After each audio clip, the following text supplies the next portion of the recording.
Meeshaalee guyyaa guyyaan itti fayyadamnu irratti wantoota ija keenyaan arginu garuu ammoo faayidaan isaanii nuuf hin galle baay'eetu jira.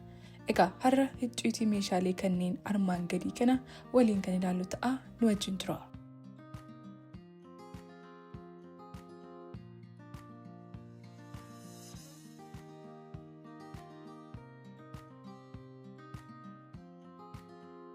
Jalqaba irratti kan argamu halluuwwan qulqulleessituu ilkaanii irratti argamudha. Qulqulleessituun jireenya keenya guyyaa guyyaa keessatti ilkaan keenya qulqulleessuuf itti fayyadamnu irratti halluuwwan kun gara garjallaa irratti kan argamu yoo ta'u, namoonni baay'eenis halluun kun qulqullina keessa jiru agarsiisa jedhaniitu dubbatu. Garuu wanti isin dhageessan suni soba. Namoonni kun halluun saamunichaa irratti argamu magariisa yoo ta'e, saamunichi kan hojjetame wantoota uumamaa irraa akka ta'e kan hubachiisu, cuquliisa yoo ta'e immoo uumamaa fi qoricha irraa, diimaa yoo ta'e immoo uumamaa fi wantoota keemikaala qaban irraa fi gurraachi ammoo guutumaan guututti wantoota keemikaala qaban irraa akka hojjetaman kan ibsudha jechuudhaan amanu. Dhugaan jiru garuu kana irraa waan adda ta'edha jechuudha. Mallattoon halluu kun maqaan isaa eye mark yookiin ammoo color mark jedhama.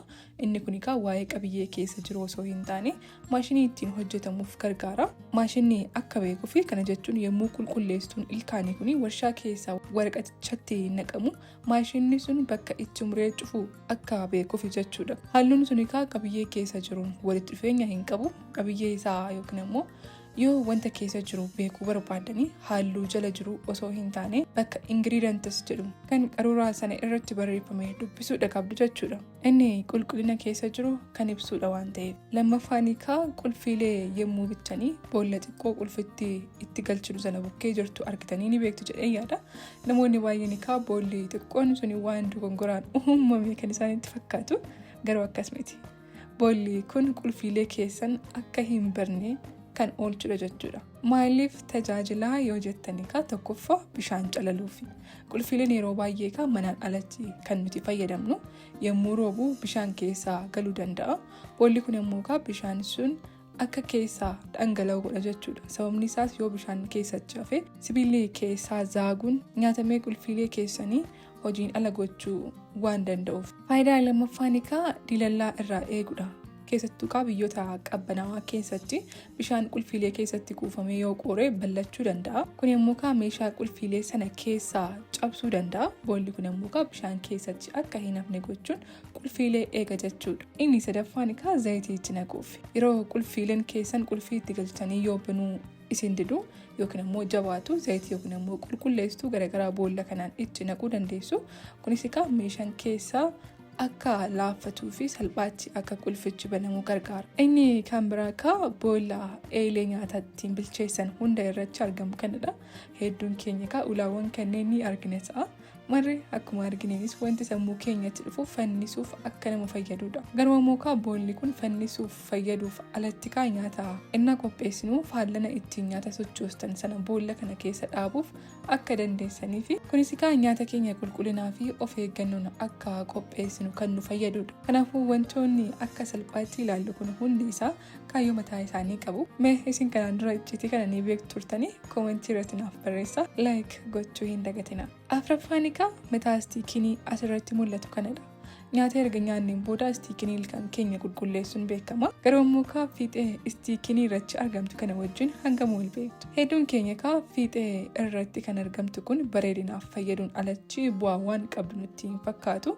Ta'us immoo dhimmichi garuu kan biraati jechuudha. Istiikinii keenya itti fayyadamnee irra deebin xiqqoo turree itti fayyadamuu yoo barbaanne fiixee istiikinichaa sana haala kana fakkaatuun cabsineetoo of eeggannoon lafa kaawwannee yeroo barbaannetti deebinee akka itti fayyadamnuuf yaadamee akka hojjetanidha.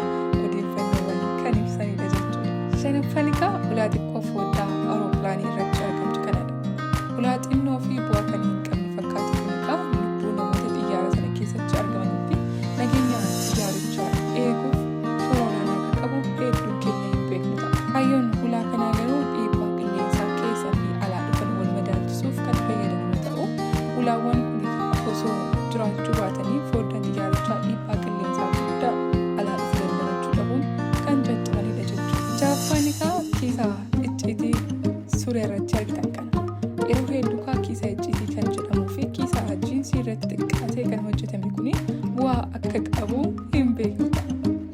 Kiisiiwwan xiqqoon kun akka lakkoofsa Awurooppaatti bara 1876tti kofoowwan jiinsii yeroo sana turan irratti kan hojjetamanidha.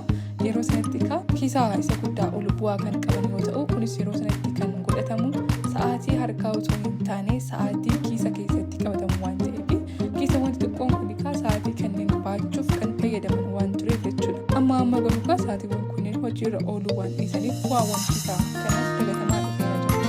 Torbaffaa uffata haaraa yoo bittanii uffaticha keessatti huccuuwwan xixiqqoo akkasii ni argitu. Namoonni hedduun kan yaadan saampileewwan uffata binni fakkaatan jedhan kun uffanni keenya yoo cite itti erbuuf kan nu fayyadu kan itti fakkaatu garuu akkasii uffatichi keessa maalirraa akka hojjetame akka beektanii fi uffata keessa miicuuf saamunaa yookiin immoo keemikaala akkamii akka gargaaramuu qabnu uffata binni osoo hin miicuudha.